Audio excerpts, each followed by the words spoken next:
కుర్బానీ అనేది జుల్హిజ్జా నెలలో ఈదుల్ అద్హా సందర్భంగా అల్లాహ్కు సమర్పించే ఒక బలమైన సున్నత్. కుర్బానీ అనేది ప్రవక్త ఇబ్రాహీం అలైహిస్సలాం వారి యొక్క త్యాగాన్ని గుర్తు చేస్తుంది. మనం ఒక హదీస్ని పరిశీలిస్తే సునన్ తిర్మిజీ హదీస్ నంబర్ 1493 ప్రవక్త ముహమ్మద్ సల్లల్లాహు అలైహి వసల్లం వారు తెలియజేశారు, ఈదుల్ అద్హా రోజు కుర్బానీ కంటే ప్రియమైన ఆచరణ అల్లాహ్కు మరొకటి లేదు. అంటే ఈదుల్ అద్హా రోజు కుర్బానీ అనేది చాలా ప్రాముఖ్యత కలిగింది, చాలా ఇంపార్టెంట్. మరొక హదీస్లో ప్రవక్త వారు తెలియజేశారు, స్తోమత ఉండి కూడా కుర్బానీ ఇవ్వని వారు మా ఈద్గా వద్దకు రావద్దు. ఈ యొక్క హదీస్ ద్వారా మనకు అర్థమవుతుంది కుర్బానీ అనేది ఎంత ప్రాముఖ్యత, ఎంత విలువ కలిగిందో. బక్రీద్ అంటే త్యాగాల పండుగ. ప్రవక్త ఇబ్రాహీం అలైహిస్సలాం వారి యొక్క త్యాగాన్ని గుర్తు చేస్తుంది. ఎవరైతే కుర్బానీ ఇవ్వాలని నియత్ చేసుకున్నారో, కుర్బానీ ఇవ్వాలనుకుంటున్నారో అలాంటి వారి కోసం 10 ముఖ్యమైన విషయాలు తెలియజేస్తాను. ఈ వీడియో చివరి వరకు చూడండి. అస్సలాము అలైకుం వరహ్మతుల్లాహి వబర్కాతు. కుర్బానీకి సంబంధించి చాలా ముఖ్యమైన విషయాలు ఉన్నాయి, ప్రతి ఒక్కరికి ఉపయోగపడుతుంది. మొదటిది కుర్బానీ యొక్క నియత్, సంకల్పం.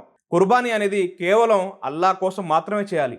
మన నియత్ ఏంటంటే కేవలం అల్లాహ్ కోసం మాత్రమే ఉండాలి. మనం ఖురాన్ పరిశీలిస్తే ఖురాన్ సూర కౌసర్ సూర నంబర్ 108 ఆయత్ నంబర్ 2. కాబట్టి నీ ప్రభు కోసమే నమాజ్ చెయ్యి, నీ ప్రభు కోసమే కుర్బానీ ఇవ్వు.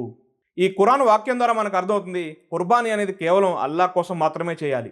నియత్, సంకల్పం అనేది ఎలా ఉండాలంటే అల్లాహ్ కేవలం నేను నీ కోసం మాత్రమే కుర్బానీ ఇస్తున్నానని నియత్ ఉండాలి. రెండోది కుర్బానీ ఎవరికి వాజిబ్ అంటే ఎవరి మీద తప్పనిసరి. స్తోమత కలిగిన ప్రతి వ్యక్తి కుర్బానీ ఇచ్చే ప్రయత్నం చేయాలి. కుటుంబం మొత్తానికి ఒక వ్యక్తి కుర్బానీ ఇస్తే సరిపోతుంది. ఉదాహరణకి ఇంట్లో భార్య భర్త పిల్లలు ఉన్నారనుకోండి, ఆ ఇంట్లో భర్త కుర్బానీ ఇస్తే సరిపోతుంది ఆ ఇంటి మొత్తానికి, ఆ కుటుంబం మొత్తానికి. కొంతమంది ఉలమాలు ఏం చెప్పారంటే మీ సంపద అనేది జకాత్ నిసాబ్ స్థాయికి చేరుకుంటే కుర్బానీ అనేది తప్పనిసరి. మీ దగ్గర స్తోమత ఉంటే తప్పకుండా కుర్బానీ ఇచ్చే ప్రయత్నం చేయండి. మూడోది కుర్బానీ సమయం. కుర్బానీ ఎప్పుడు చేయాలి? కుర్బానీ అనేది ఈదుల్ అద్హా నమాజ్ తర్వాత చేయాలి. ఈద్ నమాజ్ అయిపోయిన వెంటనే కుర్బానీ చేసుకోవచ్చు.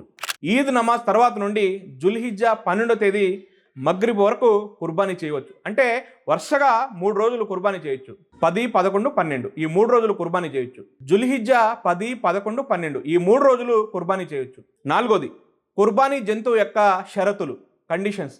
కుర్బానీ జంతువు అనేది ఎలాంటి లోపాలు లేకుండా ఆరోగ్యంగా ఉండాలి. మనం ఏదైతే జంతువు కుర్బానీ ఇస్తున్నామో ఆ జంతువులో ఎలాంటి లోపాలు లేకుండా చాలా ఆరోగ్యంగా ఉండాలి.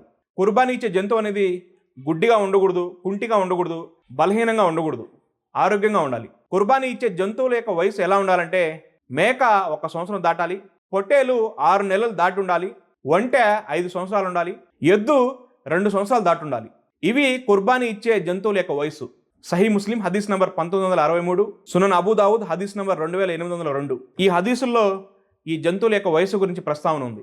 ఐదోది కుర్బానీ జంతువు యొక్క వాటాలు. మేక లేదా పొట్టేలు అనేది ఒక వ్యక్తి తరపున కుర్బానీ కోసం సరిపోతుంది. అంటే ఒక వ్యక్తి మేక లేదా ఒక పొట్టేలు కుర్బానీ ఇవ్వచ్చు. ఒకవేళ నీ దగ్గర ఎక్కువ స్తోమతుంటే ఎక్కువ కూడా ఇవ్వచ్చు. అల్లా నీకు ఎక్కువగా ఇచ్చుంటే, నీ దగ్గర ఎక్కువ స్తోమతుంటే ఎక్కువగా కూడా నువ్వు కుర్బానీ ఇవ్వచ్చు. ఎద్దు అయితే 7 మంది కలిసి కుర్బానీ ఇవ్వచ్చు. అంటే ఒక ఎద్దులో 7 మంది హిస్సా ఉండొచ్చు. ఆరోది కుర్బానీ మాంసం పంపిణీ. కుర్బానీ మాంసాన్ని 3 భాగాలుగా విభజిస్తే చాలా మంచిదని కొంతమంది ఉలమాలు తెలియజేశారు. ఇది వాజిబ్, తప్పనిసరి ఏం కాదు. ఇలా చేస్తే చాలా మంచిది. కుర్బానీ మాంసాన్ని 3 భాగాలుగా చేసుకోండి. ఒక భాగాన్ని కుటుంబం కోసం ఉంచుకోండి, 2వ భాగాన్ని బంధువులు మరియు స్నేహితులకు పంచండి, 3వ భాగం పేదవారికి పంచండి. ఇలా చేస్తే చాలా ఉత్తమం. చాలామంది ఏంటంటే కుర్బానీ చేసి మాంసం మొత్తం వాళ్ళ దగ్గర పెట్టుకుంటారు. అలా కాకుండా బంధువులకి, పేదవారికి, స్నేహితులకు అందరికి పంచండి. 7వది కుర్బానీ స్వయంగా చేయడం. కుర్బానీ అనేది స్వయంగా మీ చేతులతో చేయడం అనేది చాలా ఉత్తమం. కుర్బానీని మీరు చేసే ప్రయత్నం చేయండి. ఎందుకంటే ప్రవక్త ముహమ్మద్ వారు స్వయంగా కుర్బానీ చేసేవారు. కుర్బానీ వేరే వాళ్ళు కూడా చేయొచ్చు, కానీ మీరు చేయడం చాలా ఉత్తమం. జిబా అనేది మీ చేతులతో చేస్తే చాలా ఉత్తమం, చాలా మంచి విషయం. జిబా అనేది వేరే వాళ్ళు కూడా చేయొచ్చు, మీరు చేస్తే చాలా ఉత్తమం. జిబా చేసేటప్పుడు దువా ఉంటుంది, తెలియకపోతే బిస్మిల్లాహి అల్లాహు అక్బర్ అని జిబా చేయొచ్చు. జిబా చేసేటప్పుడు జాగ్రత్తలు వహించండి, ఏదైతే రూల్స్ ఉన్నాయో అవి పాటించండి. జిబా చేసిన తర్వాత ఆ రక్తాన్ని, ఆ చెత్త చెదారాన్ని వీధుల్లో ఎక్కడంటే అక్కడ పడేయకుండా ఎక్కడైతే పడేయాలో అక్కడే పడేయండి. అంటే చెత్త కొండీల్లో కానీ ఒక పర్టికులర్ ప్లేస్లో వేయండి. రోడ్డు మీద, వీధుల్లో ఎక్కడంటే అక్కడ వేసి ఇతరులకు ఇబ్బంది కలిగించబాకండి. 8వది కుర్బానీ జంతువు యొక్క చర్మం మరియు ఇతర భాగాలు. కుర్బానీ జంతువు యొక్క చర్మాన్ని కానీ, కొమ్ముల్ని కానీ, ఇతర భాగాల్ని అమ్మకూడదు. వాటిని సదకాగా ఇవ్వాలి లేదా మీకోసం ఉపయోగించుకోవాలి, అంతేగాని అమ్మకూడదు. చర్మాన్ని మస్జిద్ లేదా మదర్సాలకి దానం చేయొచ్చు లేదా మీ ఇంట్లో ఉపయోగించుకోవచ్చు. 9వది జుల్హిజ్జా మొదటి 10 రోజుల్లో జాగ్రత్తలు.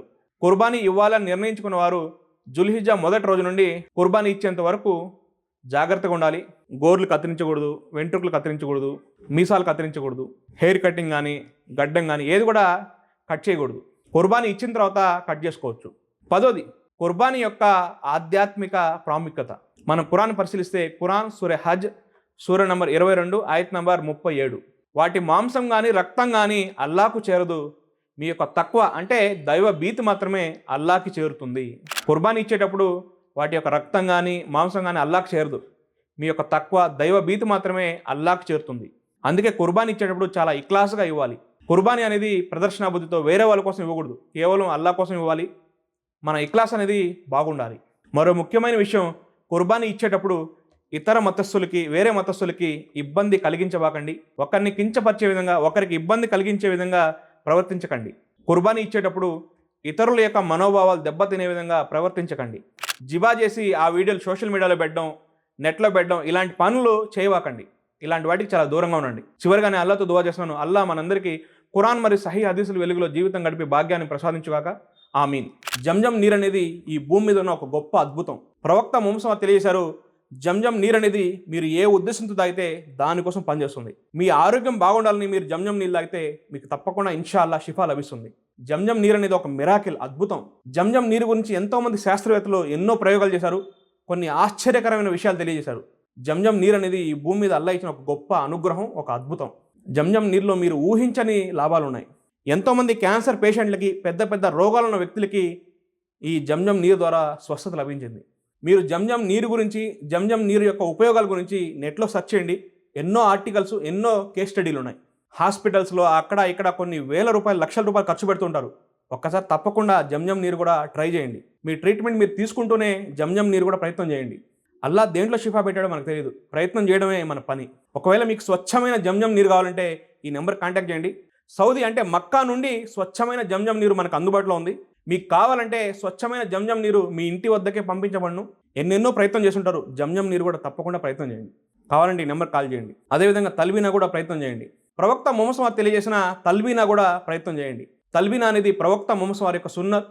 తల్బీనా వల్ల ఎన్నో లాభాలు ఉన్నాయి. తల్బీనా అనేది వ్యాధిగ్రస్తుని హృదయానికి స్వస్థత చేకూరుస్తుంది మరియు విచారాన్ని దూరం చేస్తుందని ప్రవక్త వారు తెలియజేశారు సహీ బుఖారీ హదీస్లో.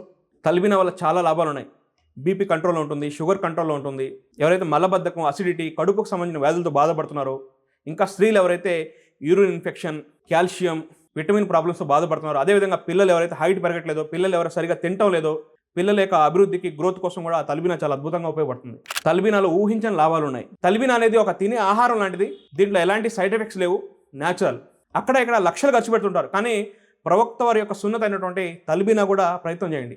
ఎవరైనా తినొచ్చు, చిన్నపిల్లలైనా, పెద్దోళ్ళైనా, పురుషులైనా, స్త్రీలైనా ఎవరైనా తినొచ్చు. మీకు వ్యాధి ఉన్నా, వ్యాధి లేకపోయినా మీరు తల్బీనా తినొచ్చు. మీకు స్వచ్ఛమైన తల్బీనా, న్యాచురల్, ఎలాంటి సైడ్ ఎఫెక్ట్స్ లేని తల్బీనా కావాలంటే ఈ నెంబర్కి కాల్ చేయండి. ఈ వీడియోని తప్పకుండా మీ ఫ్రెండ్స్ మరియు బంధుమిత్రులకు షేర్ చేయండి. Thank you very much.